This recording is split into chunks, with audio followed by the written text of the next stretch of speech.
Baik, pagi ini kita akan bahas topiknya ya, melanjutkan perkuliahan kita tentang big data ya. Pagi ini kita akan bahas tentang big data dan data mining ya. Pada pertemuan sebelumnya kita sudah bahas panjang lebar ya apa itu big data, dan Anda sebagian ini sudah ada yang mengikuti perkuliahan data mining. Mungkin ada yang belum juga ya. Mestinya ini big data ini syaratnya data mining ya. Data mining syaratnya statistik.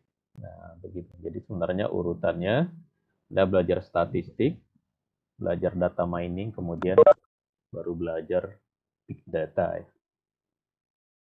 Nah, kita akan bahas pada hari ini apa perbedaan dan apa kaitannya antara big data dan data mining, dan kita akan mereview ya beberapa hal tentang data mining nanti, karena berkaitan cukup erat kaitan.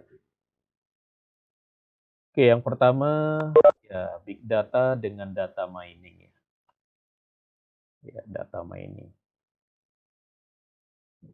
Data mining itu sebuah teknik atau sebuah eh, tool ya. Bisa dikatakan sebuah tool, sebuah alat yang bisa digunakan untuk menemukan pola umum ya, pola umum. Apakah itu nanti secara deskriptif ya. Jadi digunakan untuk menemukan pola umum dari sekumpulan data. Nah, pola umum. Pola umum apanya? Kaitan antara item-item data. Di mana item-item datanya itu kan disebut atribut nanti ya, atribut. Jadi antar atribut pada dataset ya, pada dataset dari data mining ya. Kalau diproses secara data mining, maka menghasilkan pola umum ya, pola umum. Pola umum itu nanti disebut model. Berarti menghasilkan sebuah model. Jadi data mining menghasilkan sebuah model. Model itu dihasilkan dari mana? Dari yang tadi, dari proses data mining, di mana data mining mengolah dataset, ya, mengolah dataset, di mana datasetnya itu pada umumnya skalanya besar, ya, banyak gitu, datanya banyak. Itu data mining. Ya, ini data mining is a technique for discovering interesting pattern as well as descriptive and understandable ya models. Jadi model yang menghasilkan model discovering ya. From large scale data. Nah, dari data yang banyak. Jadi sumbernya data, dari data yang banyak. Nah, data mining bisa digunakan untuk menemukan korelasi ya, hubungan antar atribut-atribut pada data mining tersebut dalam bentuk pola yang umum. Jadi data mining itu fungsinya untuk menemukan pola yang umum, di mana dengan pola yang umum itu bisa digunakan nanti untuk memprediksi. Ya, digunakan pada umumnya yang paling banyak itu data mining digunakan untuk memprediksi model ya. Jadi model yang dihasilkan oleh data mining itu bisa digunakan untuk memprediksi. Kenapa bisa digunakan untuk memprediksi? Karena pola umumnya sudah ditemukan. Di mana pola umum itu nanti menjadi rumus ya, secara matematik menjadi rumus. Atau kalau secara aplikasi menjadi sebuah program yang apabila dimasukkan input tertentu, maka dia bisa mengeluarkan output tertentu sesuai dengan pola yang sudah dibangun oleh data mining tersebut. Itulah data mining. Ya. Data mining itu sendiri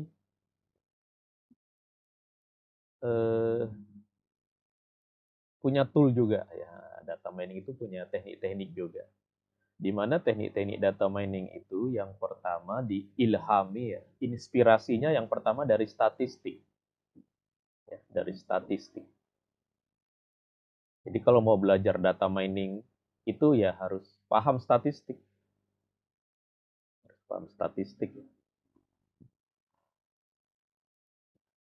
Sebelumnya, sebelum ada data mining, proses menemukan pola itu dilakukan oleh bidang statistik.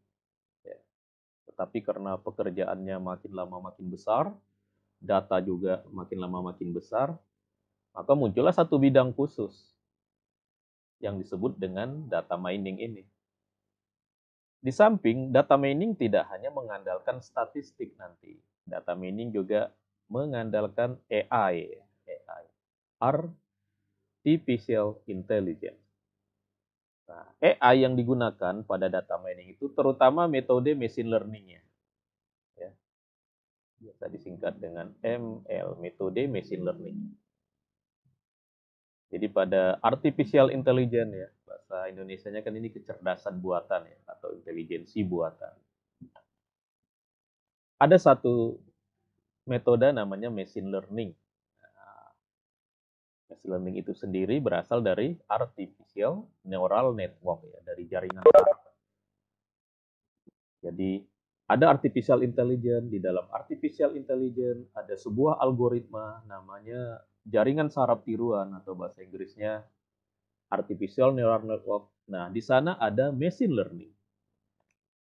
Machine learning digunakan oleh data mining. Digunakan untuk apa oleh data mining? Untuk menemukan pola.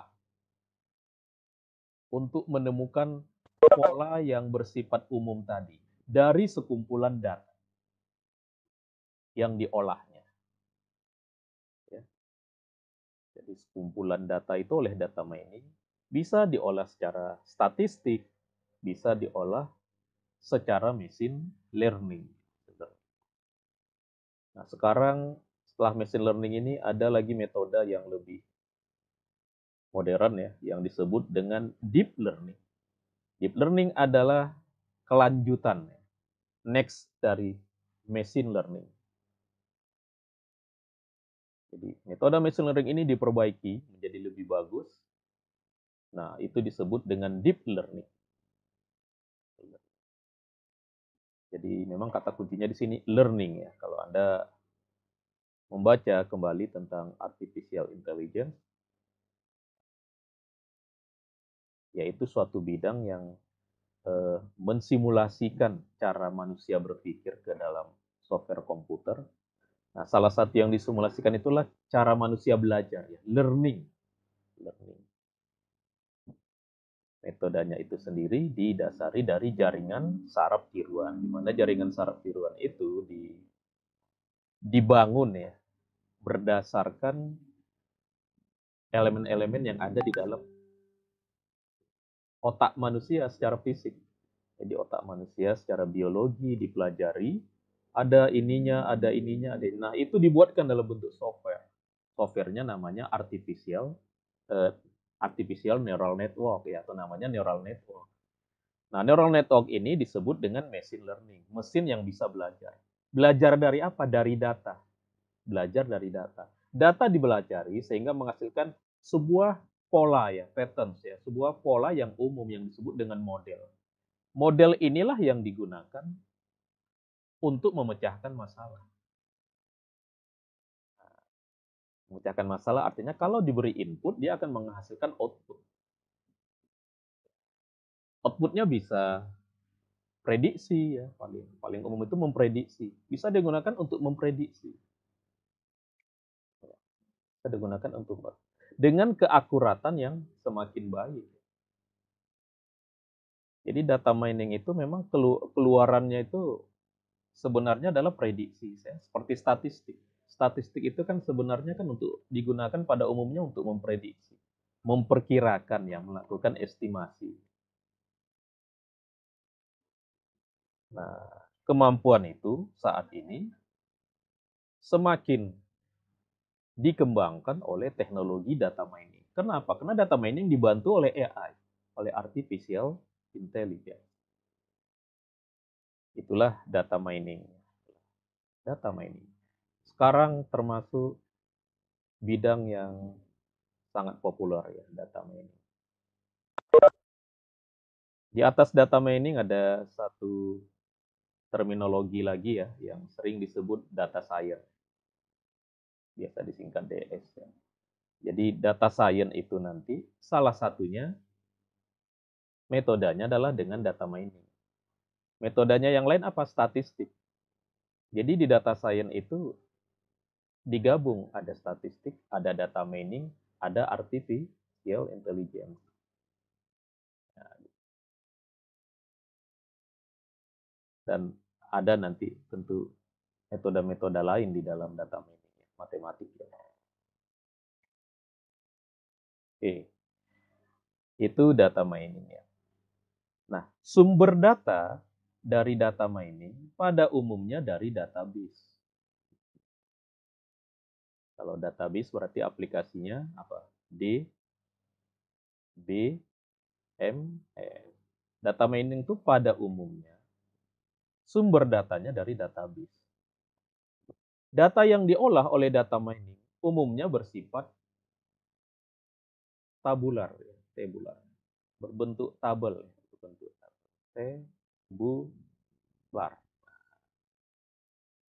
Pada umumnya datanya berbentuk table. Kalau yang mau diolahnya adalah teks, berbentuk table. Kalau tulisan gitu berbentuk table. Dan kita udah bahas, ya, sudah pernah kita bahas bahwa data tabular ini disebut data yang terstruktur. Jadi kalau data bentuknya bisa dibuat ke bentuk table, maka itu datanya disebut data terstruktur. Kalau nggak bisa, itu disebut datanya tidak terstruktur. Nah, begitu kan. Nah, nanti perbedaan utama antara data mining dengan big data, kalau kita melihat dari aspek datanya adalah data mining itu pada umumnya yang diolahnya data terstruktur.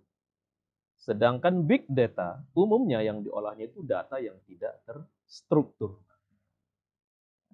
Sehingga kalau data kita sumbernya dari database, umumnya kita menggunakan teknologi data mining. Cukup gitu, nggak perlu pakai teknologi big data. Tapi big data bagian dari data mining bagian dari big data ya. Salah satu instrumen yang digunakan oleh big data.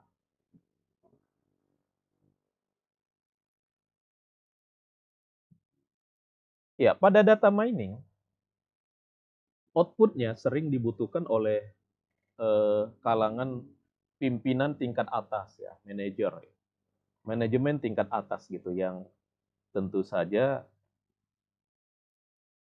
pada umumnya itu bukan orang IT, bukan orang komputer. Sehingga hasil dari data mining harus bisa disajikan dalam bentuk yang mudah dimengerti oleh orang lain, oleh orang yang bukan orang komputer. Nah, cara menyajikan hasil yang mudah untuk disajikan itu adalah dengan visualisasi. Sehingga pada data mining nanti erat kaitannya dengan masalah visualisasi. Ya. Bagaimana mengubah data yang banyak, data set ya. Jadi istilah data itu di data mining data set. Bagaimana mengubah data yang banyak itu menjadi bentuk gambar yang bermakna, berbentuk gambar. Ya, disebut juga nanti grafis. Nah, itulah data visualization. Sehingga di data mining nanti sangat erat kaitannya dengan kemampuan kita menggunakan visualisasi data. Makanya aplikasi apa? Aplikasi tabular ya, ya, aplikasi yang berkaitan dengan ada aplikasi namanya tabular ya itu sekarang sangat sangat top ya digunakan untuk memvisualisasikan data. Cara yang mudah untuk memvisualisasikan data. Banyak tool sekarang yang bisa digunakan. Jadi dari data menjadi gambar. Kenapa? Karena orang umum gitu ya, pada umumnya lebih mudah memahami data dalam bentuk gambar ketimbang data dalam bentuk teks atau dalam bentuk angka-angka. Oke, itulah data mining. Jadi data mining berkaitan dengan statistik, AI, artificial intelligence, database, dengan bagaimana memvisualisasikan data ya. Jadi kalau datanya divisualisasikan itu nanti namanya deskriptif ya kalau secara statistik. Ini adalah metode statistik. Oke, nah nanti pada big data, nah big data ini kan juga di mining ya. Nah, dibantu oleh metode data mining.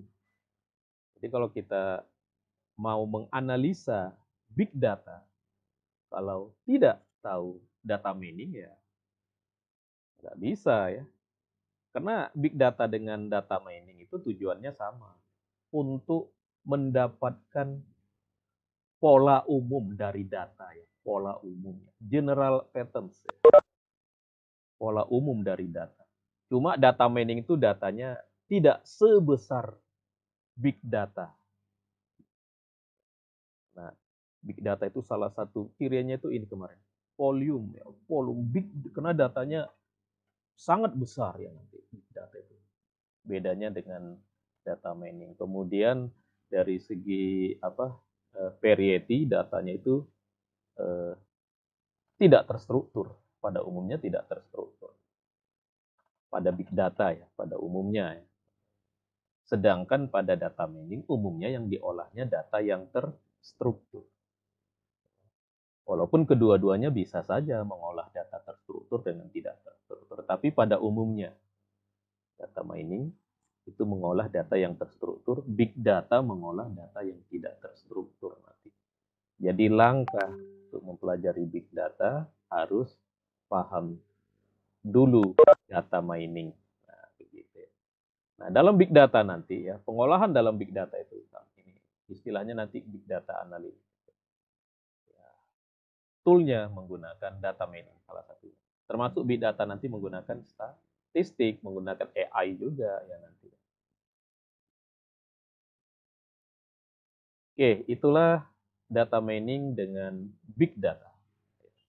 Data mining dengan big data. Ada satu persamaannya yaitu ya, apa persamaannya? Mengolah data untuk menghasilkan pola umum dari data itu. Pola umum dari data itu nanti bisa digunakan untuk memprediksi, bisa digunakan untuk menghasilkan informasi baru atau pengetahuan baru yang disebut dengan insight. Dan istilahnya nanti insight. Ya. Jadi data mining itu data ya, data mining. Mining itu artinya menambang. Ya. Ininya analoginya ya mirip dengan menambang emas atau menambang minyak ya, oil. Itu kan ditambang. Semula berupa potensi, merupakan potensial yang belum dimanfaatkan.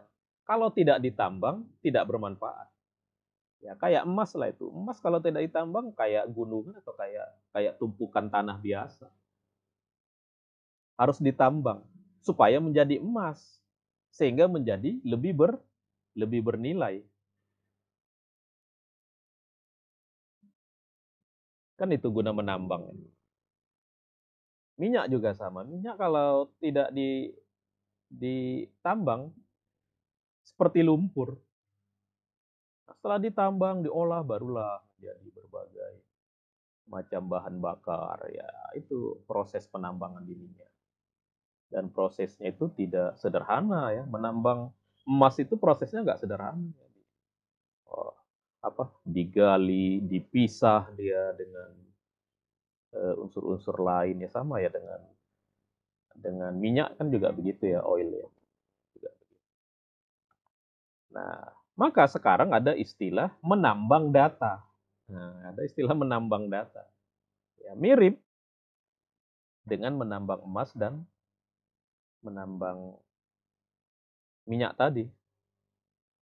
Data yang semula hanya berbentuk potensi ya, potensial ya. Data itu kan sebuah potensial yang kalau tidak diolah dia nggak berguna sama dengan lumpur emas ya, lumpur minyak, lumpur yang mengandung minyak, kalau nggak diolah, nggak berharga, nggak ada orang yang mau beli. Mau diapain ya? Kecuali orang yang mau beli, orang yang bisa mengolahnya. Data juga seperti itu kan. Kita udah bahas ya bahwa data itu sekarang itu seperti tsunami, sangat banyak ya. Data di perusahaan-perusahaan, data di internet itu luar biasa banyaknya. Tapi kalau cuma dilihat-lihat doang, tidak bernilai, tidak bermanfaat. Itu perlu diolah agar menjadi lebih bernilai. Value-nya ya, value-nya itu harus lebih dinaikkan dengan cara diolah. Nah, data mining mengolah data untuk mendapatkan pola dari data. Pola dari data kalau sudah ketemu, maka data itu bisa digunakan untuk memecahkan masalah tertentu. Permasalahannya misalkan memprediksi. Kalau kita sudah tahu dari data, kita mendapatkan pola bahwa hubungan antara variabel X dengan Y, hubungannya seperti ini. Maka kalau ada data X dan ya, ada data X yang berikutnya, kita bisa tahu Y-nya apa berdasarkan pola yang lama. Nah, itu namanya berarti pola yang dihasilkan oleh data mining bisa digunakan untuk memprediksi, untuk mengestimasi, untuk memperkirakan apa yang akan terjadi.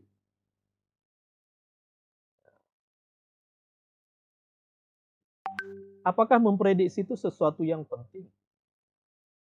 Iya, sangat penting. Ya, di zaman modern ini, kita harus punya kemampuan memprediksi. Apa yang akan terjadi ke depan? Gitu. Apa guna kita memprediksi? Supaya kita tahu. Kalau kita lakukan ini, berarti kita hindari kalau yang terjadi. Kalau perkiraan kejadiannya jelek, itu kita hindari. Kalau perkiraan kejadian dari prediksi itu ya, kalau diprediksi kejadiannya bagus, itu kita lakukan. Kan itu gunanya. Dan itu kan kegiatan manusia sehari-hari di perusahaan-perusahaan, bahkan manusia secara pribadi. Sebenarnya kegiatan kita kan memprediksi. Oh, kalau saya belajar, saya akan pintar. Nah, itu kan prediksi. Kalau saya rajin begini, kalau saya rajin menabung, saya akan kaya. Kalau saya lakukan, kalau saya berdagang dengan metode ini, maka dagangan saya akan laris. Itu kan memprediksi. Dari mana dia tahu laris? Itu perkiraan. Pilihan-pilihan kita itu sebenarnya hasil prediksi kita ke depan bahwa pilihan kita itu lebih baik. Nah, kalau ada model, kalau ada sistem yang bisa memprediksi, maka itu akan sangat berguna. Nah, model itu bisa dihasilkan dari data. Diapain datanya? Di mining yang namanya data mining. Sehingga data mining bisa menghasilkan model untuk memprediksi. Digunakan untuk memprediksi. Itulah gunanya data mining dan itulah data mining nanti. Sumbernya dari data. Sumbernya dari data. Ya, sekali lagi di satu sisi data itu jumlahnya sangat banyak. Kalau nggak diapa-apakan sangat sayang sekali ya namanya mubazir ya mubazir jadinya padahal dia bisa menjadi sesuatu yang sangat bermanfaat. Makanya sekarang data mining begitu ini ya apa rame gitu dibicarakan ya. Ya ini tadi. Jadi kita menambang data itu untuk apa? Nah, jawabannya bayangkanlah kalau ada pertanyaan menambang emas untuk apa? Atau menambang minyak untuk apa? Gitu. Menambang apa yang lain itu logam ya, menambang logam untuk apa? Karena logam itu kan ditambang juga ya logam. Karena kan dari logam itu kita bisa ada besi, ada aluminium segala macam, termasuk emas ya. Jadi menambang data itu untuk apa? Sama jawabannya. Apa gunanya orang menambang emas? Ya karena emas itu kalau diolah bisa menjadi sesuatu yang lebih bernilai. Apa? Tumpukan tanah ya yang semula emasnya bercampur dengan tanah atau minyaknya bercampur dengan lumpur atau apa logam dan sebagainya itu kalau diolah kan menjadi berguna. Nah sama data juga kalau diolah jadi gunanya apa mendapatkan insight ya. Insight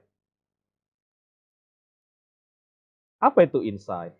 Insight itu informasi atau pengetahuan atau wawasan yang baru, yang tidak bisa terlihat dengan cara-cara biasa, gitu. Untuk mendapatkan insight, kita harus melakukan cara-cara yang luar biasa. Maksudnya cara lain ya, cara yang luar biasa. Harus ada effort ya, harus ada usaha lain gitu untuk bisa melihat sesuatu itu dari sisi lain. Nah, insight itu bisa juga pengertian dari sisi lain ya. Oh, saya dapat pencerahan tertentu gitu. Nah, informasi dan pengetahuan baru tersebut bisa didapatkan dari proses data mining. Jadi dari sekedar data, kita bisa mendapatkan informasi atau pengetahuan baru yang disebut insight tadi. Dengan cara-cara yang tidak biasa. Cara yang tidak biasa itu adalah caranya dengan data mining. Termasuk kalau datanya itu adalah berbentuk big data. Ya. Tujuannya juga sama untuk mendapatkan insight. Kan tadi udah ya, persamaan big data dengan data mining adalah untuk mendapatkan insight. Ya.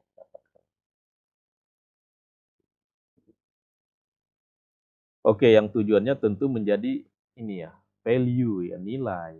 Gimana kita bisa menaikkan manfaat ya. Jadi value di sini maksudnya manfaat, sehingga menjadi lebih bermanfaat.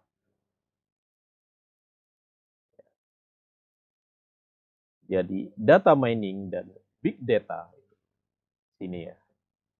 Jadi data itu dianalisis dengan strategi tertentu. Ya kalau datanya tidak begitu besar pakai data mining, kalau datanya luar biasa besar pakai teknologi atau analisis big data. Gitu. Kalau sudah diolah jadi apa? Jadi insight. Jadi insight ya. Insight itu ya kayak pleng gitu ya, kayak oh begitu gitu. Kalau kita mau tahu, oh begitu. Nah, itu insight ini. Kalau orang apa ekspresinya seperti itu ya. Oh yang itu, wah, itu berarti dia mendapatkan insight. Atau oh begitu gitu, itu insight. Atau wow gitu. Nah, itu insight ya, sesuatu yang dia baru lihat gitu setelah diberi penjelasan yang baru. Setelah diolah dengan cara yang baru. Oh, nah, nanti dari insight itulah jadi tindakan kita sehingga menjadi bernilai. Kalau dia bisnis, jadi bernilai bisnis. Ya, ya. Aktivitas kegiatan manusia ya di dalam kegiatan sehari-hari kan disebut dengan bisnis ya. Sehingga kegiatan kita menjadi lebih bernilai ya, bisnis value, menaikkan ya, kan menaikkan, menaikkan aktivitas bisnis kita lebih bernilai. Sehingga data mining, big data sekarang menjadi ya, dan sangat berkaitan dengan keputusan. Orang orang bisa berkeputusan dengan hasil proses dari sebuah data mining atau big data.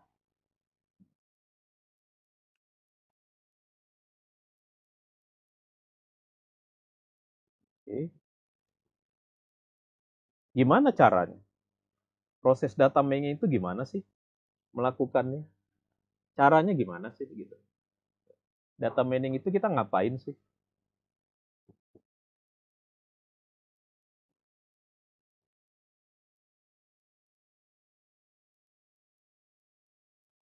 Ya gimana caranya?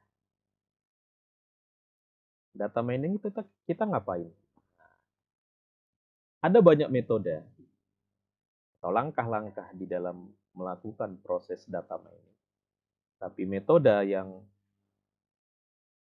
paling terkenal dan sudah distandarkan ya, distandarisasi, itu namanya CRIS. Ya, CRIS. CRIS, ya, DM ini data mining. CRIS data mining. CRIS itu sendiri kepanjangannya Cross Industry Standard Process for Data Mining.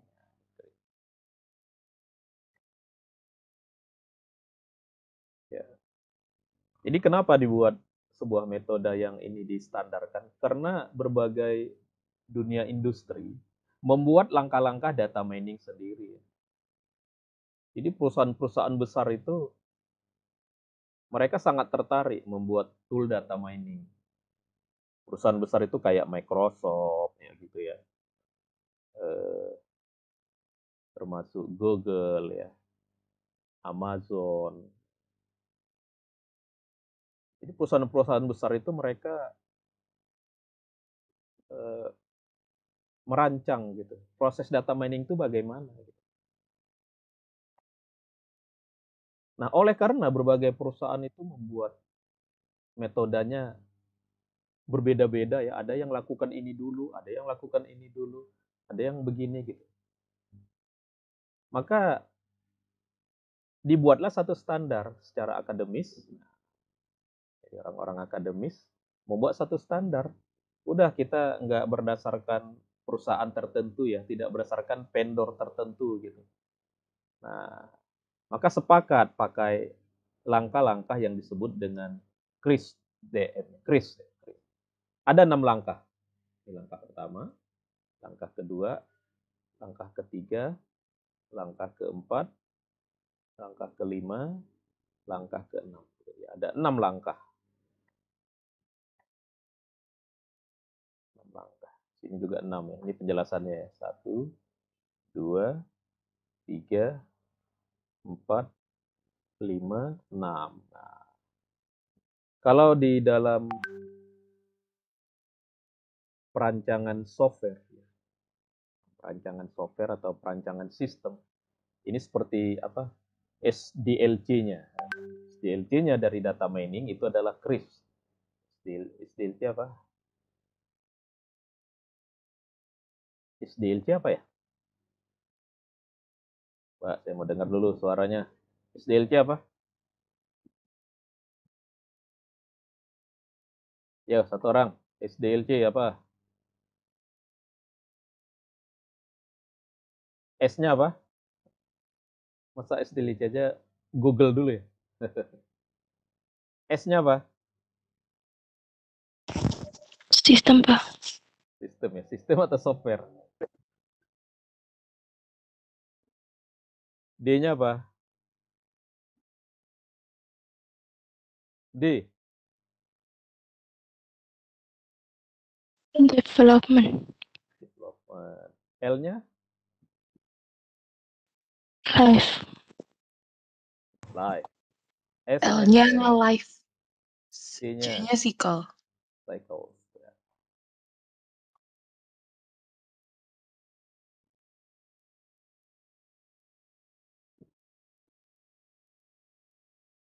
S-nya?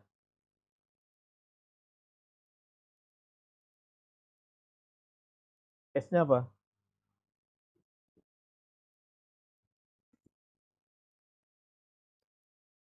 Halo? Mbak, Apa? sistem. Sistem. Ya, sistem development life cycle.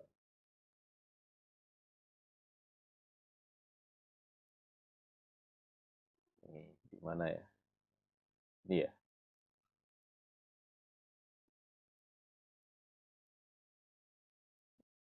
Ini saya buka ini kelihatan ya? Saya Kelihatan, buka Pak. Google ya. Chris.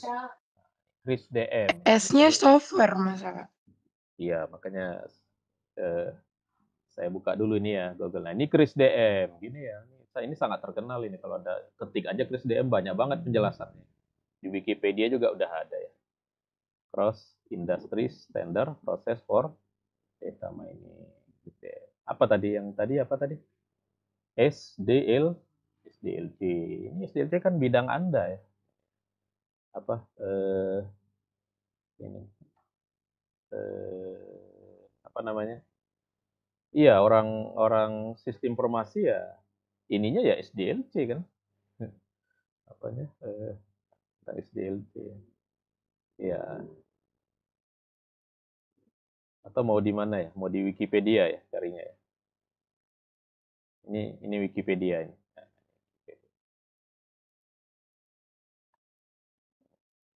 Ini dia. Berarti apa? Sistem atau software? Ya, gitu aja ya. Software, Pak. Software ya, Pak? Iya, tadi kan udah, makanya saya tanya berulang-ulang.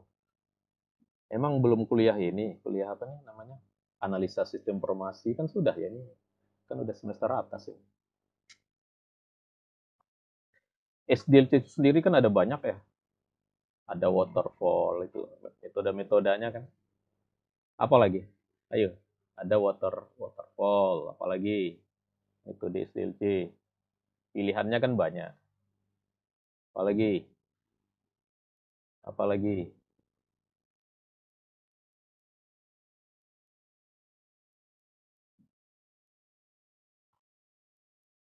Kan ini angkatan 2018, 2019.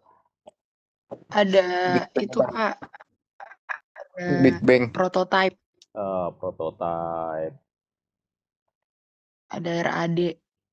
ada RAD, rapid ya. Ada satu yang ini sekarang ini, yang lagi tren juga, apa? Yang sangat progresif ya, metode SDLC yang sangat progresif, yang bahkan beberapa metode lain itu di ininya ya, dilangkahinya. Metode apa itu? Nanti Anda inilah bacalah tentang SDLC. Tapi di data mining, SDLC-nya itu adalah CRISDM. Nah, gitu. Pada data ini SDLC-nya. Jadi apa? Pengembangan software data mining dimulai dari business understanding. Gitu ya. Dimulai dari business understanding. Nggak langsung ya. Di SDLC kan juga kita diajarkan ya, kalau kita buat program, nggak langsung kita mengetik programnya. Kan gitu ya. Tapi kita harus menganalisa permasalahan. Nah, di data mining pun begitu. Business understanding-nya. Untuk memahami masalah. Apa sih masalah di perusahaan ini? Karena kita kan membuat sistem, membuat aplikasi, itu kan karena di tempat itu ada masalah yang mau kita bantu pemecahannya berbasis komputer ya, berbasis aplikasi nanti IT. Kita harus tahu dulu permasalahannya apa di sana. Itu namanya business understanding. Nggak buru-buru, langsung kita buat aplikasi atau buru-buru kita kasih komputer ya. Ada requirement-nya ya, ada menganalisa kebutuhannya di sana. Itulah di dalam data mining namanya business understanding.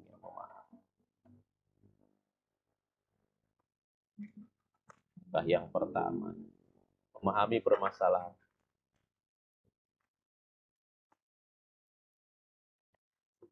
Yang kedua baru data ya, data understanding.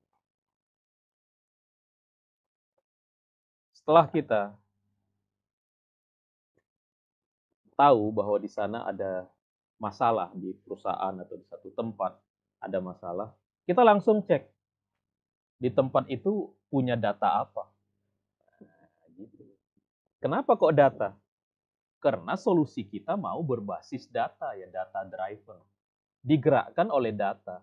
Jadi begitu kita udah mengenali masalahnya, yang kedua kita harus mengenali datanya di sana. Di sana udah ada database nggak? Gitu. Itulah langkahnya yang kedua.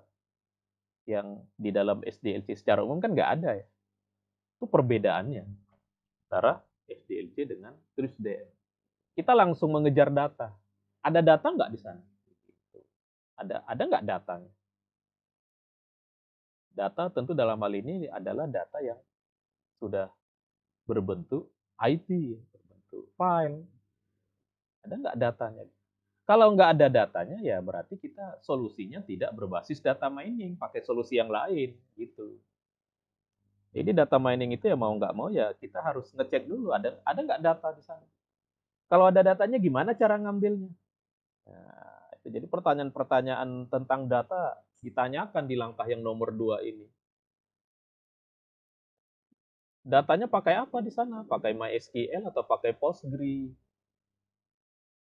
Atau jangan-jangan datanya cuma pakai Excel?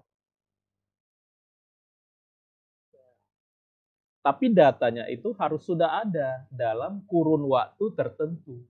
Nggak bisa, oh datanya nanti dibuat. Ah, itu nggak boleh. Pemecahan data mining, datanya tidak boleh dibuat-buat. Karena apa? Karena kita mau mempelajari histori dari tempat tersebut. Karena kan data mining itu kan solusinya berbasis sejarah, ya. Sejarah masa lalu. Dari masa lalu ditemukan polanya, dari pola itu jadilah solusi. Kalau datanya baru dibuat-buat itu nggak benar. Kadang-kadang mahasiswa yang ngajukan skripsi, Pak saya mau data mining Pak. Datanya mana? Ntar Pak, saya buatkan dulu. Nggak boleh, data itu, di dalam data mining itu, datanya itu harus data masa lampau. Data yang sudah terjadi sebelumnya. Itulah data understanding. Di data understanding kita menggali data yang ada di tempat itu. Barulah melakukan data preparation. Data preparation ini sudah computerized. Jadi 1 dan 2 ini nggak mesti pakai komputer ya. Ini manusia aja melakukannya ya, business understanding itu kan kita melakukan analisa sendiri. Data understanding gitu. Nah, di data preparation ini udah pakai teknologi, udah pakai IT gitu. Kita menyiapkan data. Datanya sudah kita tarik. Nah, datanya kita tarik misalkan dari database, biasanya kita tarik dalam bentuk file CSV misalkan ya, atau dalam bentuk JSON atau dalam bentuk SQL datanya. Datanya kita tarik. Nah, di dalam data preparation, datanya itu kita siapkan. Kenapa? Karena data dari tempat asalnya, seringkali datanya itu kotor istilahnya. Dirty ya, kotor. Data kotor itu kita bersihkan, kita clean. Nah, di data preparation, salah satu prosesnya itu kita meng-clean data. Nah, kita meng-clean data. Atau melengkapi data. Kadang-kadang dari prosesnya datanya ada yang nggak lengkap, kita bisa lengkapi.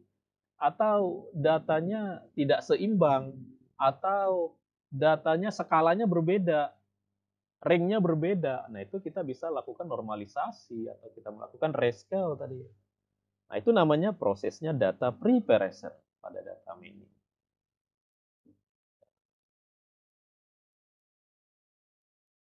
Langkah 1, 2, dan 3 ini harus benar-benar kita lakukan. Barulah kita melakukan modeling. Nah, disinilah tahap menggunakan programming itu. Kalau di SDLC itu ada coding. Nah, salah satu langkah SDLC itu kan ada coding ya. Kita melakukan pemrograman ya.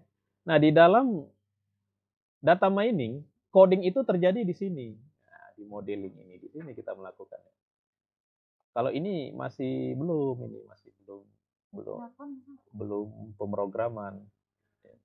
Belum pemrograman.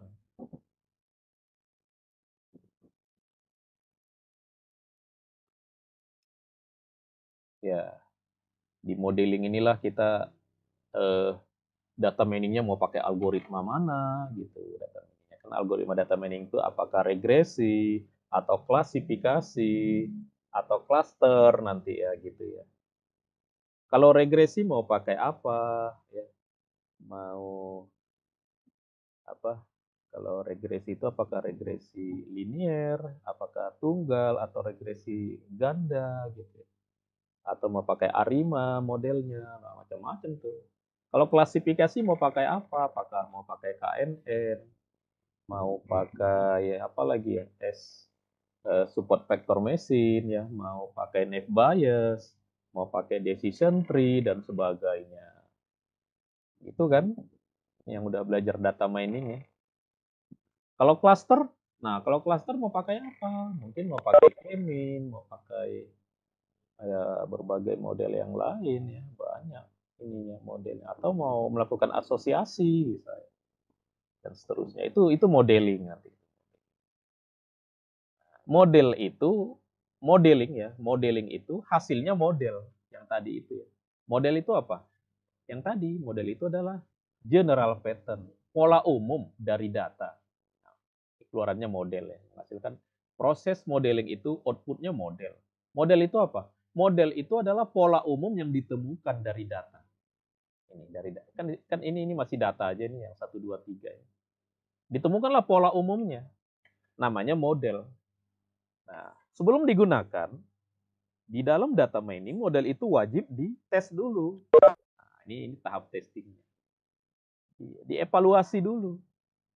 Dari sini nanti dari evaluasi kita tahu seberapa bagus dia, seberapa persen dia bagusnya gitu di dalam memprediksi misalkan. Kita bisa tahu nanti ada beberapa metode mengevaluasi di dalam data mining. Jadi nggak langsung digunakan. Oh ini udah jadi nih modelnya.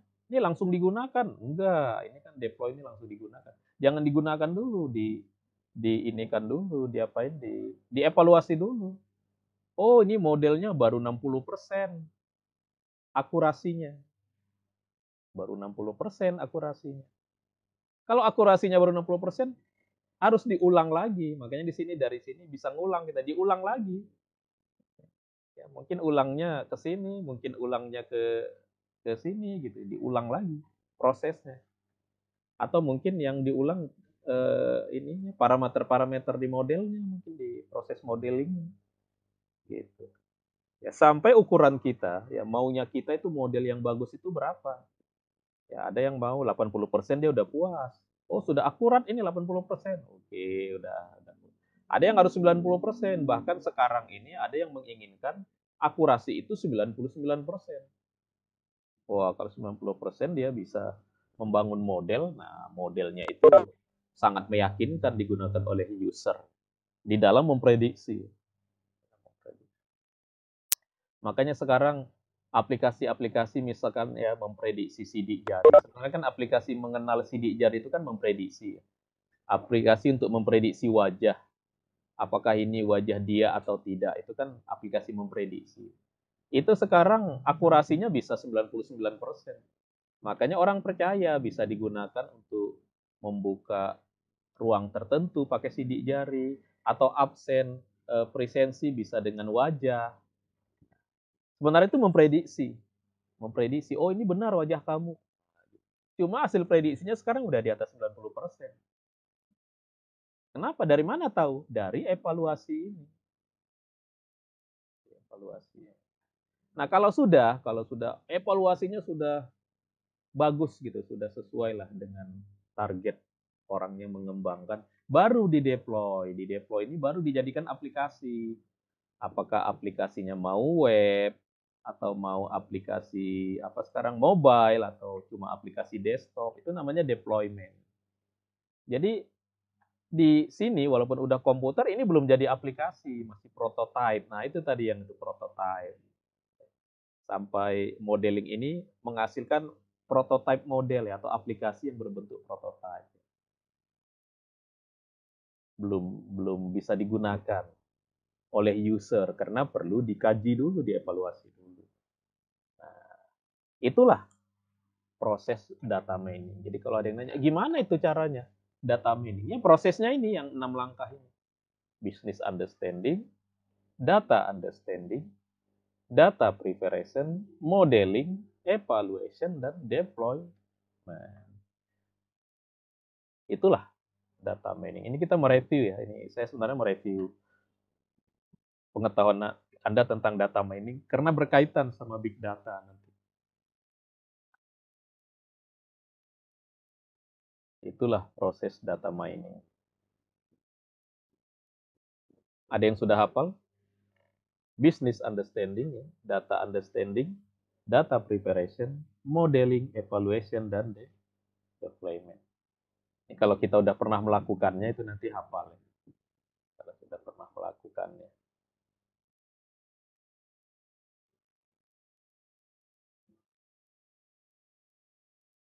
Mahasiswa kebanyakan dia langsung ke sini.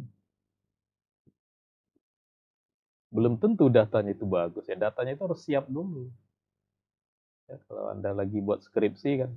Skripsi kamu apa? Data mining.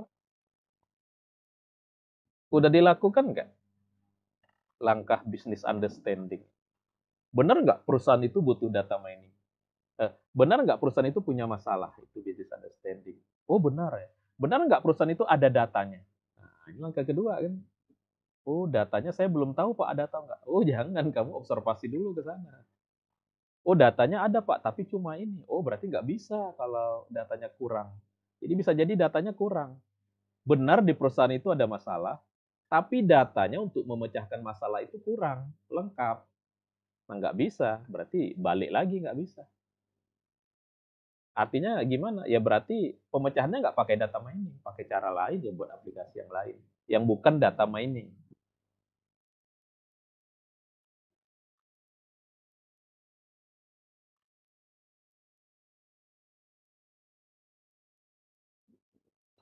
Ya, jadi makanya penting kita mereview data mining, karena nanti persis big data juga seperti itu nanti proses. Tapi big data dalam skala data yang lebih besar. Ya, ini. Jadi data mining itu adalah tool di dalam menganalisa big data. Ya, ini ya. Ini analisa big data membutuhkan data mining. Nah, gitu nanti. Apa sih kaitannya big data dengan data mining? Menganalisa big data menggunakan teknologi data mining. Tapi nanti juga machine learning. Di samping big data itu sendiri, jadi yang pertemuan kita kemarin, sebelum-sebelumnya itu kita masih bahas big data. Kita belum bahas big data analitik ini. Nah, big data analitik ini butuh data mining. Makanya kita harus membahas data mining dulu. Big data kan yang kemarin ya, yang kita pakai 3V aja ya. Walaupun ada yang 5V, 6V, 50V. Kita tahap awal ini 3V aja dulu. Ini saya mau ulang lah ini. V pertama apa? Kebetulan di sini nggak ada aja. V pertama apa? Volume, Pak. Iya, volume.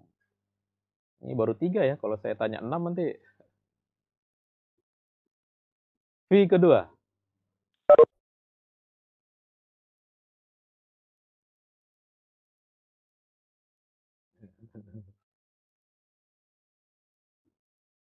V kedua ya. V kedua apa?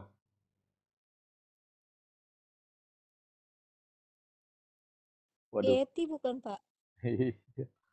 Kan itu udah kita bahas ini. Ini pertemuan kedua. Ini pertemuan ketiga. Ini pertemuan keempat kan. Minggu lalu kan kita membahas velocity ya. Velocity.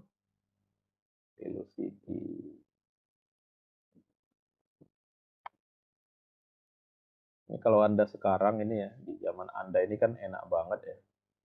Yang begini-gini dari sini Anda ketik aja apa? 3V, Big Data. Data, ya udah ini keluar ini. Mau tulisan seperti ini ya. Kalau mau apanya? Kalau mau jawabannya berbentuk tulisan ya. Ini lihat nih. Ada yang 3V, 4V, 5V, 6V, 8V. Kita 3V aja dulu. Ternyata Anda baru ditanya 3V-nya aja. Atau mau gambar ya, sekarang kan ini udah ada ya gambar. Ini 5V. 5V ya.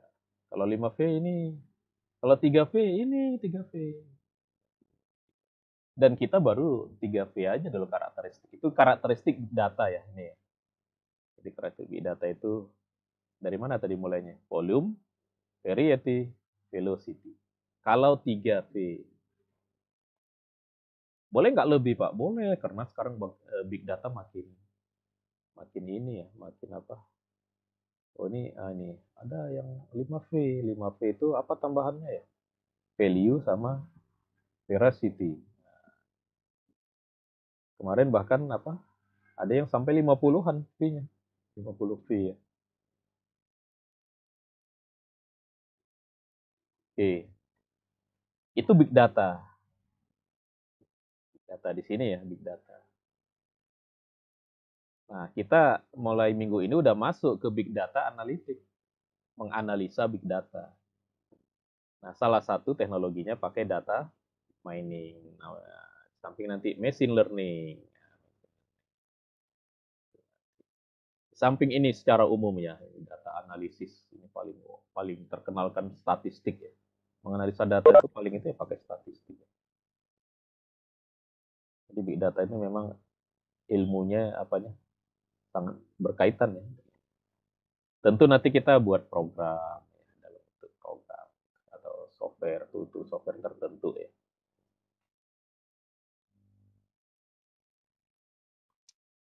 Ya, kalau ada yang ini, apa sih bedanya data mining dengan big data? Nah, ini big data itu pada umumnya datanya itu terbalik ya. Data mining pada umumnya data itu terstruktur. Kalau big data pada umumnya tidak terstruktur.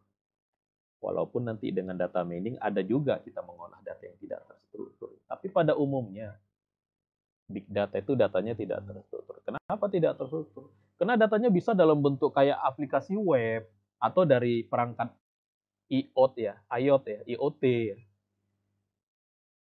dari sensor gitu ya. Itu kan datanya nggak berbentuk tabular. Dari situlah sumbernya big data. Disebut, makanya berbeda data big data. Sumbernya big data dengan sumbernya data mining itu dari segi volumenya berbeda ya, volumenya. Statistik juga ini data ilmunya terstruktur. Ukurannya kalau data mining itu besar. Big data very large ya, di atas dari large. Statistik kalau datanya yang kecil-kecil gitu. Ini ukuran besar kecil ini kadang-kadang jadi perdebatan. Ini besar atau kecil, Pak? Gitu. Kan relatif ya. Ya enggak? Ini besar atau kecil, Pak, namanya? Ada yang nanya, Pak, saya mau pakai data mining, data saya cuma 50, Pak. Cukup atau enggak? Datanya cuma 50, Pak. Itu cukup atau enggak, Pak? Sama ya, itu small, large dengan very large itu juga relatif ya memang. Relatif. Tapi nanti jawaban standarnya adalah itu sesuai sama kasusnya. Kalau memang di perusahaan itu datanya cuma 100, transaksinya 100, ya data 100 cukup. Kalau secara keseluruhan, transaksinya itu 1.000.000, kita pakai untuk mengolahnya datanya 100, ya itu kurang. Makanya di dalam statistik ada belajar sampel sama populasi. Kalau populasinya 1.000.000, jangan ngambil datanya cuma 50. Atau bisa saja memang datanya tidak banyak, tapi menggunakan metode sampling tertentu. Nah, makanya di dalam statistik lah itu kita belajar tentang mengambil secuplik data yang bisa mewakili banyak data. Itu di dalam statistik dan data mining.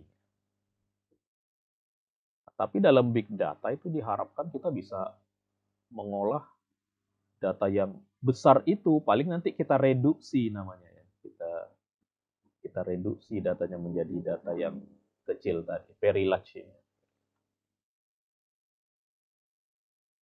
Ya, ini beberapa perbedaan antara statistik, data mining dan big data ya. Kita nanti ada percobaan ini ya.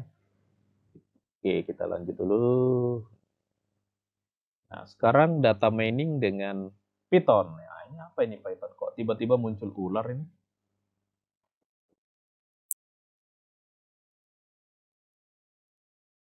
Kok tiba-tiba muncul ular? Coba ini pakai raise hand ya. Siapa yang udah pernah mencoba Python? Ayo pakai raise hand. Saya mau lihat. Raise hand coba. Siapa yang sudah pernah mencoba Python? Silakan. Nggak tahu ya tombol raise hand.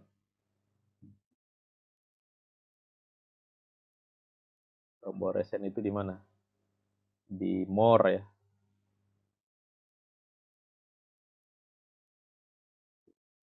Ada yang udah ketemu tombol raise hand?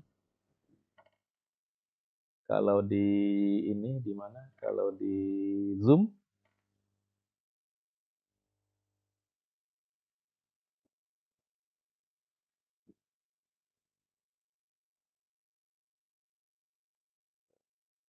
Bisa dari partisipan ya. Nah, kayak saya ya. Klik. Nah, gitu.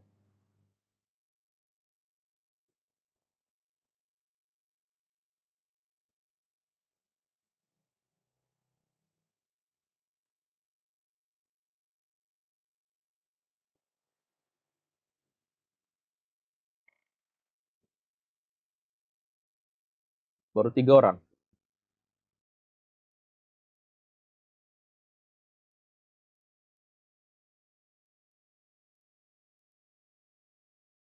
Ini pada nggak tahu raise hand atau memang belum pernah mencoba Python? Nggak tahu ya raise hand ya? Belum tahu.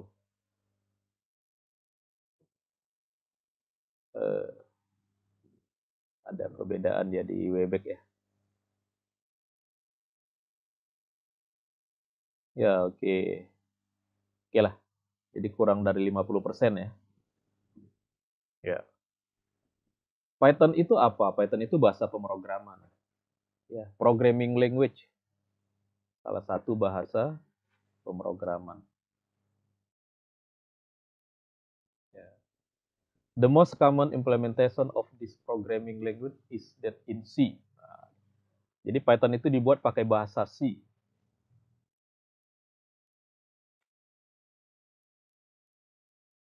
Nah, kelebihan Python itu ini, dia punya a large standard library ya. Python itu kelebihannya dari bahasa pemrograman lain, library-nya banyak. Library-nya banyak dan bisa digunakan untuk membuat program apapun ya, general programming. Jadi dia tidak hanya digunakan khusus untuk bidang ini saja gitu.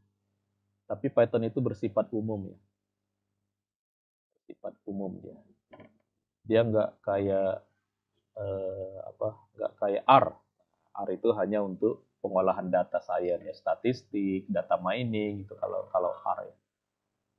Kalau Python dia bersifat umum, bisa untuk pemrograman yang macam-macam gitu ya. Kenapa? Karena modulnya banyak ya. Konten, modules bisa untuk OS tertentu, untuk thread, jaringan, untuk aplikasi database, itu Python bisa digunakan.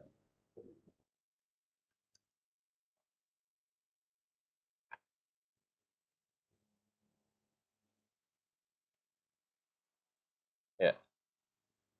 Apa kelebihan Python? Nah, Python itu mudah untuk digunakan. Mudah. Bahasa pemrograman yang mudah. Kayak PHP. Mudahnya itu seperti PHP. Tapi lebih mudah lagi Python. Mudah kalau Anda pelajari. Mudah Pak, tapi saya belum paham-paham. Ya berarti Anda nggak belajar. Jadi Python itu secara umum dikenal bahasa pemrograman yang paling mudah. Bisa diajarkan ke orang yang tidak mengerti sintak programming. Karena sintaknya sangat dimiripkan gitu dengan bahasa Inggris. Python itu. Easy to learn. Kemudian cross platform ya. Python ada di Windows, ada di Linux, ada di Macintosh. Di semua platform dia ada. Kemudian community-nya ya, komunitasnya itu sangat ini ya, banyak ya. Anda ketik aja di Google ya. Apa aja permasalahan program Python, Anda ketik di Google itu selalu ada yang jawab. Program-programnya juga banyak ya, karena bersifat open source. Powerful juga.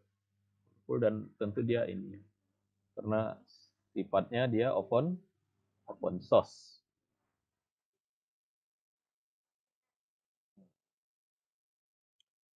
Kemudian ya istimewanya saat ini Python banyak digunakan untuk analisis dan untuk data mining. Data mining tadi kan itu ya. For this looking for the gold in their mountains of data. Bisa melihat adanya emas di gunungan data gitu. Itu sebuah bahasa metafor ya. Jadi Python cukup banyak digunakan oleh para programmer untuk menerapkan, mengimplementasikan algoritma data mining. Bukunya banyak ya. Nggak perlu beli buku juga bisa di internet, sangat banyak itu sumbernya. Kalau Anda rajin mencari-cari, rajin mendownload ya, bukunya sangat banyak ya. Oke. Nah, saat ini Python merupakan bahasa pemrograman yang paling populer nomor 1 di mana di dunia? Ya, di dunia ya nomor 1 sekarang. Udah mengalahkan C, mengalahkan Java, mengalahkan C++. Ini urutannya ya. Ini urutan yang paling banyak digunakan. Ini yang sering bertanya, Pak, kok bahasa C banyak yang gunain, Pak? Itu nomor 2. Ya, karena bahasa C itu oleh programmer profesional. Mereka masih pakai bahasa C. Kalau Anda paling pakai Java gitu ya, atau PHP, ya gitu kan. Atau Visual Basic. Nah, itu masih masuk lah ini di dalam 10 besar ya. 10 besar, ini 10 besar ya. Jadi Python nomor 1 ini. Ini di TUB Index ya. Ini tahun 2021. Tahun 2020 masih ranking 2. Python masih ranking 2 ya. Tahun 2020 dia masih ranking 2. Tapi dia naik. Tahun 2021 naik. Akhir lah ya, akhir. Kemarin juga saya melihat bulan Januari 2022 masih Python itu masih yang paling banyak digunakan. Paling populer gitu ya.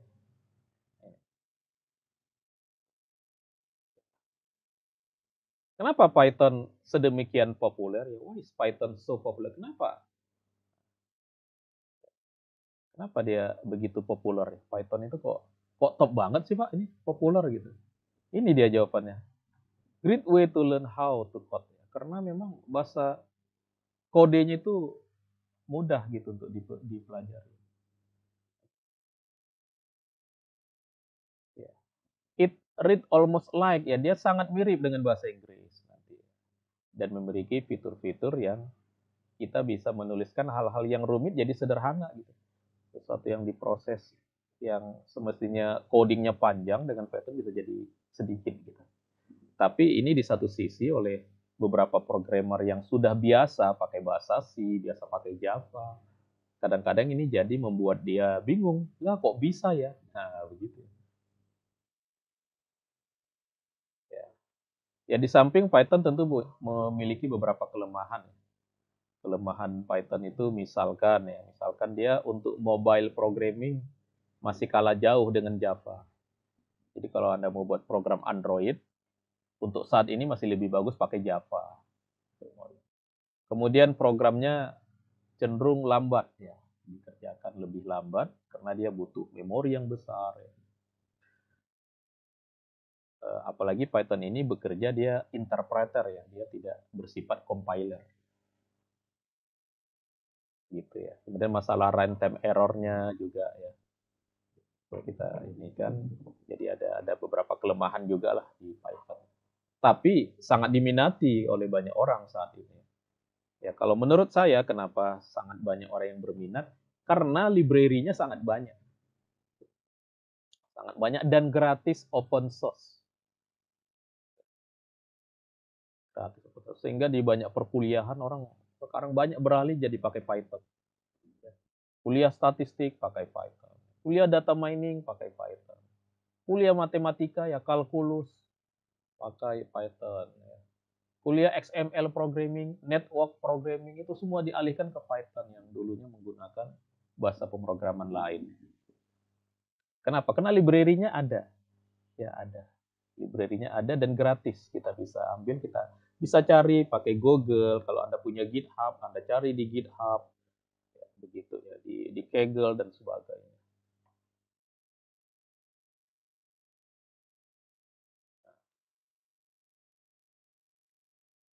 Nah, Python digunakan sebagai tool di dalam pemrograman ya, baik data mining, data science atau big data. Paling banyak digunakan. Sudah mengalahkan RapidMiner. Dulu orang banyak pakai RapidMiner aja kalau untuk data science, untuk data mining. Tapi sekarang orang udah mulai ini udah Python sudah banyak ke Python orang karena data miner ini kan bentuknya kayak aplikasi ya. Sedangkan Python ini programming, berbentuk program kan Anda tahu ya. Apa bedanya aplikasi sama pemrograman? Kalau pemrograman kita lebih fleksibel kan untuk mengatur tampilannya, mengatur bagaimana menjalankannya. Nah, kalau aplikasi kayak RapidMiner ini kan banyak juga orang menggunakan untuk data mining, untuk data science, untuk big data gitu ada juga. Tapi dia kan sudah bersifat aplikasi dia. Dia kayak MATLAB ya, kayak MATLAB. Jadi untuk saat ini Python termasuk untuk data mining pun dia paling banyak digunakan. Padahal dia kan bersifat general language ya, bahasa pemrograman yang bersifat umum kan. Tapi para analis ya, para data scientist itu banyak menggunakan Python, pada akhirnya berpindah ke Python gitu ya. Jadi mengolah data itu bisa aja pakai Excel ya. Bisa pakai Excel. Ini tadi ya yang Tableau ini sekarang juga ini banyak digunakan di perusahaan-perusahaan.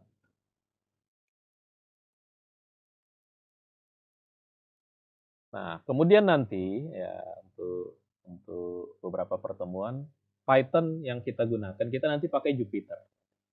Jupyter itu editornya ya, editornya Python. Cara mengetik program Python pakai apa, Pak? Nah, ada banyak. Bisa pakai Jupyter, bisa pakai PyCharm, bisa pakai Spider, bisa pakai VS Code, pakai Sublime, pakai Atom. Nah, mengetik program Python itu bisa menggunakan banyak editor. Ini namanya editor ya. Bisa menggunakan banyak editor. Tapi kita nanti pakai Jupyter aja. Kenapa? Karena Jupyter pun paling banyak digunakan, terutama untuk di dunia pendidikan. Untuk kayak kita ini lagi belajar, pakai Jupyter orang lebih suka gitu ya. Pakai PyCharm juga silakan ya, pakai VS Code bisa juga ya. Nanti kalau programmer profesional di Python mereka pakai VS Code. Kalau programnya mau dibuat jadi gitu ya. Tapi di Jupyter ini nanti dia menghasilkan prototype. Jadi hari ini kita akan mencobakan pakai Jupyter ya, karena termasuk yang most popular ya. Ini tahun 2020 ini perbandingannya ya antara tahun 2020 sampai tahun 2019 itu melonjak naik gitu orang penggunaan Jupyter. VS Code, ya VS Code sekarang ini juga termasuk yang melonjak.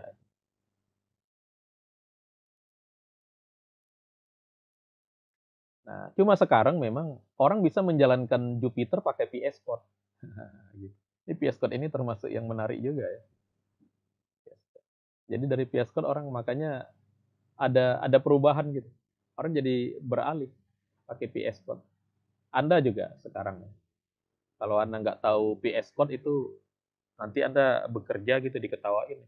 Kenapa? Karena VS Code ini jadi editor yang paling banyak yang digunakan oleh programmer berbagai bahasa pemrograman. Kalau Jupyter itu khusus pemrogram itunya yang paling banyak itu Pak. Kalau Python ya, Tapi kalau Anda buat web, Anda ketik pakai VS Code, ya, Anda buat apa gitu kan pakai banyak VS Code. Nah, kita karena ini Python, kita nanti pakai Jupyter ya. Percobaannya pakai Jupyter. Dan karena Anda banyak yang belum belajar Python, nah nanti sekalian ini mengajarkan Anda lah gitu kan. Aneh juga ya, orang komputer nanti nggak Python yang nomor 1, tapi Anda nggak pernah coba. Nanti akan kita cobakan. Nah, gimana nyobanya, Pak? Nah, kita siapkan dulu perkakasnya di komputer Anda. Ini yang belum ya, yang sudah ini sudah pernah lah melewati. Tapi bagi yang belum, nanti begini cara menyiapkan perkakasnya. Baik Python maupun Jupyter. Pertama, Anda download Anaconda. Habis itu Anda install, udah gitu aja. Langkahnya begini, download habis itu install. Begitu Anda install, nanti di komputer Anda langsung ada Python, ada Jupyter, ada library Python. Ada tool-tool Python yang lain ya kayak VS Code, biasanya langsung ada nih kayak Spider dan sebagainya gitu. Library Pythonnya juga udah langsung ada untuk yang kebanyakan digunakan untuk data mining itu kan apa scikit-learn gitu ya, pandas, numpy gitu, itu langsung ada nanti. Jadi langkahnya ya gini aja, ini Anda download di sini, atau pakai googling aja. Anda googling Anaconda download. Nanti Anda download, habis itu Anda install kayak install biasa. Jadi pakai Anaconda. Anaconda ini adalah software yang mempermudah kita menginstal Python dan teman-temannya. Nah, teman-temannya itu Jupyter, Spider, nanti macam-macam lah gitu ya. Jadi berarti di komputer Anda Anda instalkan. Anda install Anaconda gitu. Install Anaconda. Memang cuma Anaconda aja, Pak. Nanti caranya nggak bisa pakai Miniconda juga. Tapi untuk Anda saya rekomendasi Anaconda. Ada juga namanya Miniconda. Ini saya rekomendasi yang kedua ya, kalau komputer Anda pas-pasan ya, hadisnya. Sama ya, Anda ketik aja di googling. Miniconda download. Ada cara yang ketiga, Anda install satu-satu. Anda ke website Python, Anda install Python. Anda ke website Jupyter, Anda install Jupyter gitu. Nah, itu. Install aja satu persatu. Tapi yang begini, saya kurang rekomendasi. Nanti pada nggak jalan, nanti nggak nyatu, nanti software Anda ya. Kalau Anaconda dengan Miniconda dia bantu kita mengkonfigurasi sehingga Jupyter dengan Python kita jadi satu gitu. Ibaratnya Anaconda ini kayak exam lah. Anda kan tahu exam kan? Kalau Anda menginstal exam, sudah ada Apache, sudah ada MySQL, sudah ada PHP kan gitu kan? Nah, Anaconda juga seperti itu. Nanti jadi Anaconda itu ibaratnya examnya Python. Nah, gitu. Examnya Python ya. Jadi nanti Anda dari sini ya.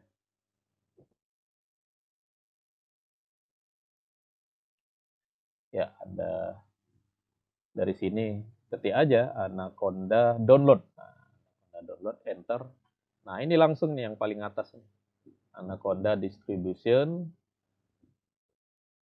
Nah, ini Anda download nih. Besarnya 500 mega ya. 500 mega. Anda download. Habis itu diinstal ya. Installnya biasa aja ya. Kalau saya ke sini. Ini saya download bulan lalu ya. Mana ya? Python 500 mega.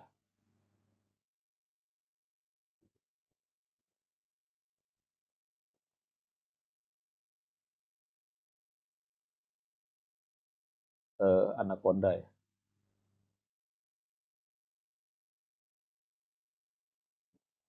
Download sini.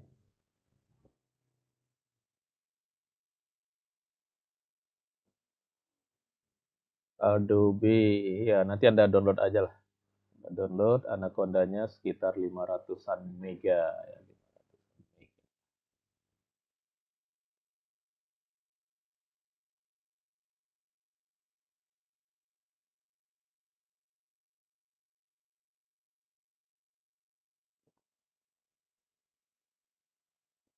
Wah, ini ada yang 1 tera ya. 1 mega ini.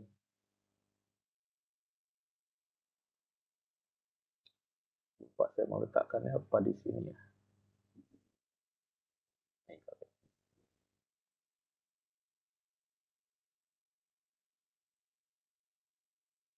Wah, ini dia.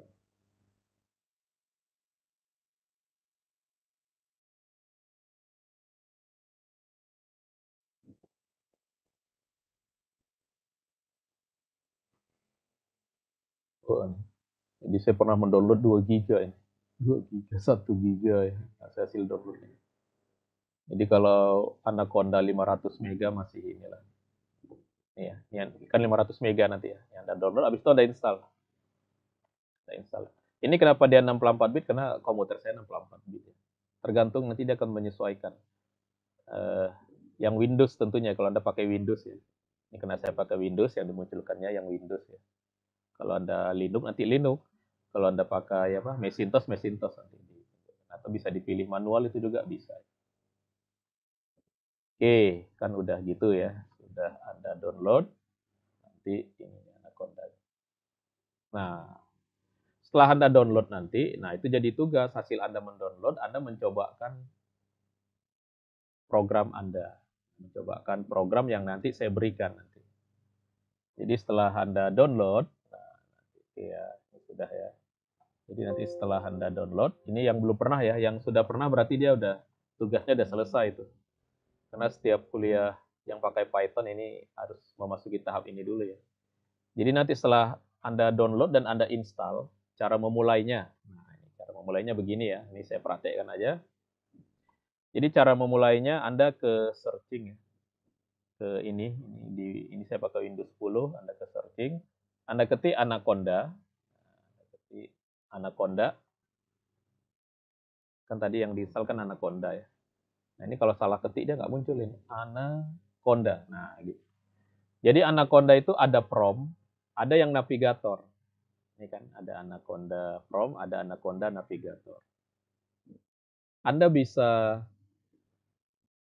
pakai navigator, bisa pakai prom. Atau kita bisa mau pilih yang Anaconda yang versi grafis ini ya, dengan versi prom. Nah, kalau saya nggak begitu suka yang pakai navigator karena ini lambat deh, karena dia grafis. Emang bagus ya, tampilannya bagus. Anda coba aja nanti sekali atau 2 kali. Itu berat deh, lebih berat ya. Artinya kalau komputer Anda bagus ya, nggak apa-apa. Ya. Kalau kan PGA-nya di atas 2 giga atau prosesor Anda mungkin bukan Core i9 kali ya. Gitu ya, atau mungkin memori Anda besar gitu. Silakanlah pakai Anaconda ini. Tapi saya nganjurkan pakai yang prom gitu nanti. Jadi Anda ketik Anaconda, Anda pilih Anaconda prom, ini diklik. Nah, ini promnya aja munculnya kalau di komputer saya nggak cepat ya. Nah, tuh, lihat tuh berapa menit tuh. Belum muncul juga deh. Apalagi kalau di komputer saya pakai yang tuh udah muncul ya berapa? Adalah 20 detik ya. Itu komputer saya ya. Kelihatan ya promnya?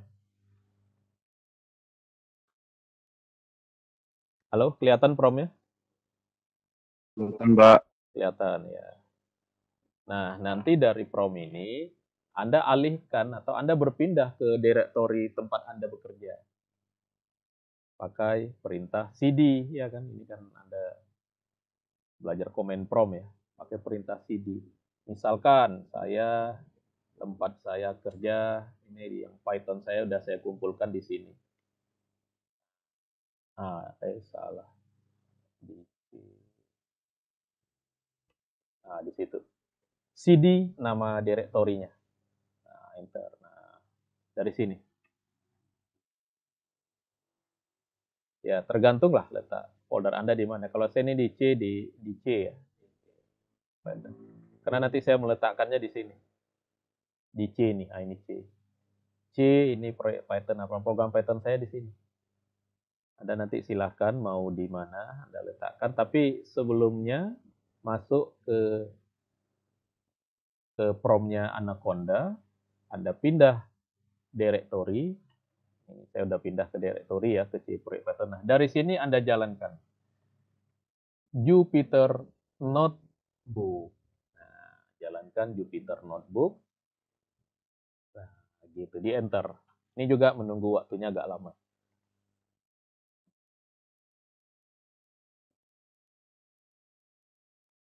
Ya, ini udah berapa? Lebih 30 detik ya. Ini kan yang dari prom. Apalagi kalau tadi saya menjalankannya dari navigator itu lebih lama lagi. Ya, kita tunggu. Saya buka Jupyter sekarang. Tapi tadi ya ini syaratnya Anda sudah install Anaconda ya. Nah, ini kita tunggu. Jadi dia membuka browser. Tergantung browser Anda apa, apakah Chrome atau Microsoft Edge. Kebetulan ini browser saya pakai Microsoft Edge yang default-nya ya. Jadi muncul tampilannya seperti ini. Ya, tampilannya seperti ini. Nah, dari sinilah kita memulai program kita ya. Ya. Ini bisa masuk ke direktori lagi ya. Ini kan masih direktori. Nah, saya biasanya direktori saya di sini nih. Bahan perkuliahan saya klik sekali. Kemudian perkuliahan saya klik sekali. Nah, ini ada direktori lagi. Ini, karena kita kuliah big data, ini ada kuliah big data gitu, ini direktori. Kalau Anda memulai yang baru, Anda mulainya dari yang baru ya, baru mau coba Python. Dari new ini, new Python 3. Nah, dari sini yang baru nanti.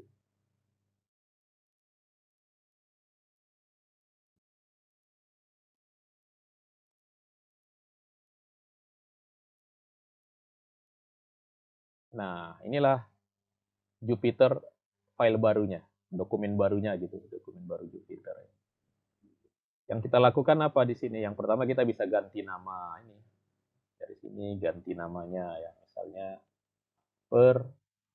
percobaan 1 gitu. Ini ganti namanya.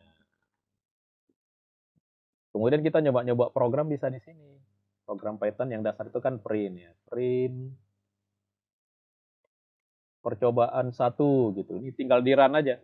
Di run. Nah, ini programnya, ini hasilnya. Programnya. Jadi programnya print percobaan 1 atau biasanya hello world ya. Hello world. Nah, boleh di bawahnya kita ketik lagi. Di sini hello world gitu. Nah, run lagi nih, ada tombol run. Jadi kalau yang baru.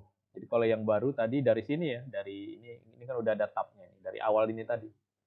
Ini dari awal tadi new Python 3 kalau baru. Tapi untuk Anda nanti udah saya berikan file yang udah jadi. Ini ada file percobaan dasar Python Jupyter, nanti Anda download, Anda letakkan di folder Anda. Anda untuk menyobanya yang ini nanti Anda klik aja sekali. Di folder Anda itu dari Jupyter ini Anda klik sekali, nah gini. Anda klik sekali.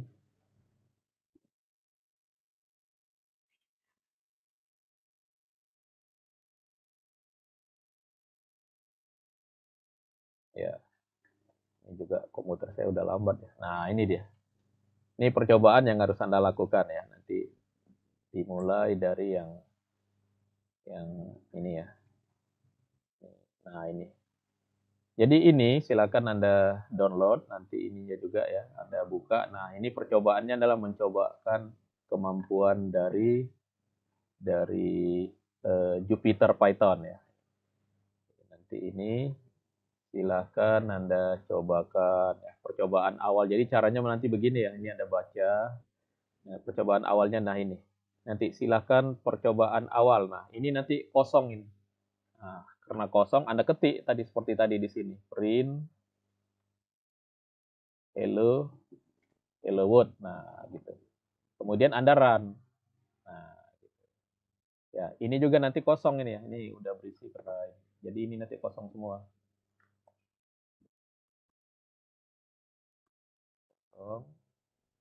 Kosong. Nah, tugas Anda nanti mengetiknya.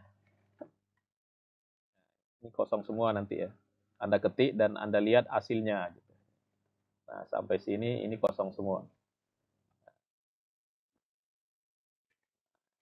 Nanti kosong ya. Nanti ada yang sudah berisi. Nah, ini juga nanti kosong. Silahkan coba. Ini juga kosong. Nah, kecuali ini nanti. Ini sudah berisi, nanti ini Anda tinggal jalankan. Ini langsung jalankan. Jadi dari awal seperti ini kosong, Anda silakan coba. Berarti Anda ketik di sini, di selnya, print hello world, Anda ketik. Ini silahkan coba. Berarti yang atas itu Anda coba ini, A sama dengan 5. Gitu. Ini karena di bawahnya ini kan ada 2 baris. Ini di enter aja. Di enter aja sama A. Nah, gitu A. Nanti ini di run. Nah, ini memperlihatkan bahwa A sama dengan 5, kita memasukkan nilai 5 ke variabel A, kemudian kita cetak 5. Gitu. Kalau ini kita langsung cetak, print hello world. Nah, ini juga yang di atas, ini kita bisa masukkan X, bukan angka. Tapi kalau string pakai tanda petik, ini hello dunia. Nah, di bawahnya kita ketikkan X. Jadi kalau kita hanya ketikkan variabelnya aja, berarti kita ingin menampilkan isinya saja. Ini di run, di atas ini ada run ya, ini di run. Nah, ini hello world. Nah, gitu. Nah, ini juga Anda coba ini kalau cara mencoba perintah if ya. If ketik di sini.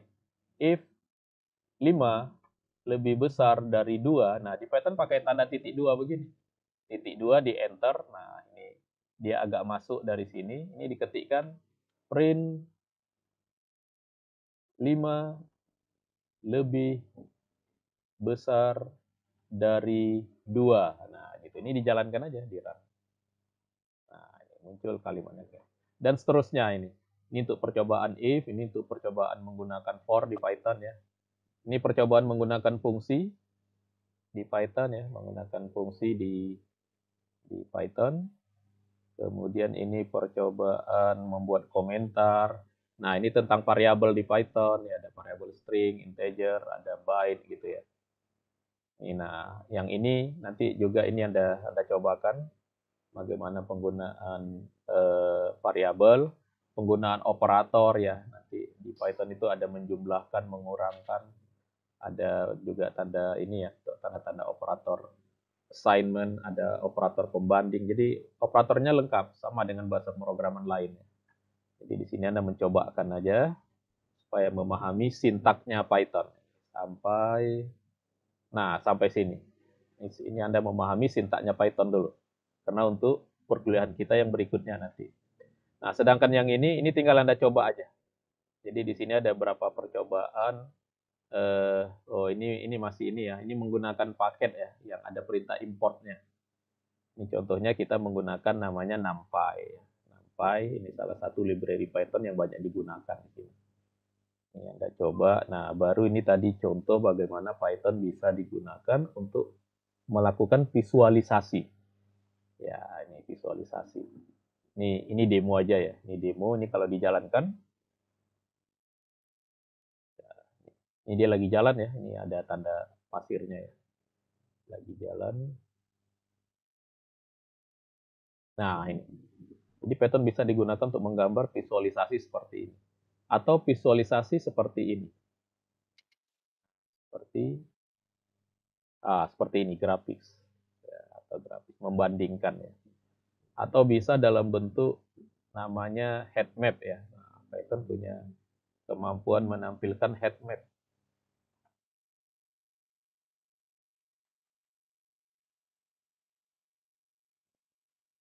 Ya, ini masih jalan deh ini, belum ya.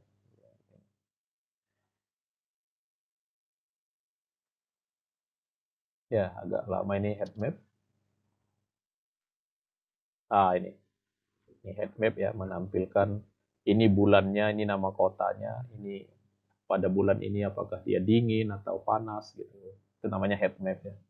Atau bisa untuk menampilkan, memvisualisasikan ini apa? Ini nanam jamur ya, dia dengan posisi seperti ini, jamur ditanam, diteliti, dihitung koordinatnya gitu. Nah, ini memang demo, tapi untuk memperlihatkan kemampuan Python nantinya. Dia bisa menggambarkan garis gitu ya, bisa menghitung gitu. Kemudian, nah ini contoh kasus bisa memperlihatkan grafis penggunaan komputer di sebuah perkantoran. Nah ini. Jadi ini yang tadi namanya visualisasi data. Itu makanya Python banyak digunakan untuk statistik, untuk data mining, dan termasuk untuk big data. Nah ini karena Anda baru, silakan Anda lakukan nanti ya. Nanti akan saya upload ulang ke portal. Dan ini Anda lakukan. Ini yang sudah Anda jalankan nanti Anda kumpul. Ini yang udah ada ininya, udah jalan seperti ini Anda kumpul.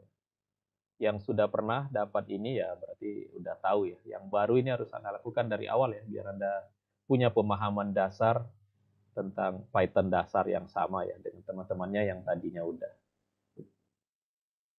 Oke, itu kita untuk hari ini. Jadi kita perkenalannya itu yang untuk percobaannya kita udah mulai praktek ya. Nah nanti semakin hari prakteknya ini semakin berat ya, big data ini butuh kita belum ke ini nanti ya, ke data apa. Ini kan datanya masih pakai CSV. Ada nanti namanya nanti pakai data Hadoop ya. ADFS ya. Oke, itu untuk perkuliahan kita hari ini.